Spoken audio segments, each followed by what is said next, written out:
14-കാരിയെ വീട്ടിൽ കയറി ആക്രമിച്ച കേസിൽ 52-കാരൻ അറസ്റ്റിലായി. കൊല്ലം ചടയമംഗലം സ്വദേശി ശ്രീകുമാറാണ് പിടിയിലായത്. കുട്ടിയുടെ വീട്ടുകാർ ഇയാൾക്കെതിരെ പരാതി നൽകിയതിന്റെ വൈരാഗ്യത്തിലായിരുന്നു ആക്രമണം.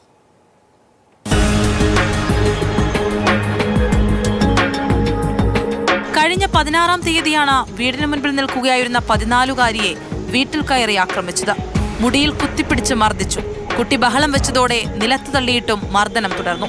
ഇതിനിടെ സമീപത്തുകൂടി എക്സൈസ് സംഘത്തിന്റെ ഒരു ജീപ്പ് കടന്നുപോയി. ഇതോടെ ശ്രീകുമാർ രക്ഷപ്പെട്ടു. മർദ്ദന വിവരം വീട്ടിൽ പറഞ്ഞാൽ കൊലപ്പെടുത്തുമെന്നും ഭീഷണിപ്പെടുത്തിയ ശേഷമാണ് അയാൾ കടന്നുകളഞ്ഞത്. വൈകുന്നേരം തൊട്ടൊരു ഛർദിലും തലവേദനയെന്ന് ഇങ്ങനെ പറഞ്ഞതേ ഉള്ളായിരുന്നു. അപ്പൊ ഞാനൊരു ചെറിയ ജോലിക്ക് പോയിക്കൊണ്ടിരിക്കുകയാണ്. ഞാനങ്ങ് പോയിരുന്നു.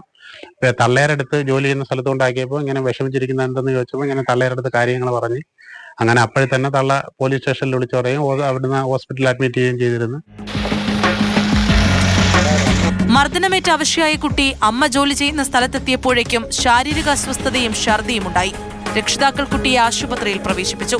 തുടർന്നാണ് മർദ്ദന വിവരം കുട്ടി രക്ഷിതാക്കളോട് വെളിപ്പെടുത്തിയത്. 1 മാസം മുൻപ് കുടുംബത്തിന് നേരെ അസഭ്യവർഷം നടത്തിയതിന് ശ്രീകുമാറിനെതിരെ രക്ഷിതാക്കൾ പോലീസിൽ പരാതി നൽകിയിരുന്നു. പോലീസ് സ്റ്റേഷനിൽ വെച്ച് പ്രശ്നം ഒത്തുതീർപ്പാക്കുകയും ചെയ്തതാണ്.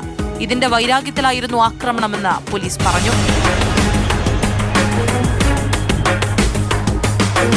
കുട്ടിയുടെ രക്ഷിതാക്കളുടെ പരാതിയിൽ ശ്രീകുമാറിനെതിരെ പോലീസ് ജാമ്യമില്ലാ വകുപ്പ് പ്രകാരം കേസെടുത്തു. പ്രതിയെ ചടയമംഗലത്തെ വീട്ടിലെത്തിയാണ് പിടികൂടിയത്. കോടതിയിൽ ഹാജരാക്കിയ ഇയാളെ റിമാൻഡ് ചെയ്തു.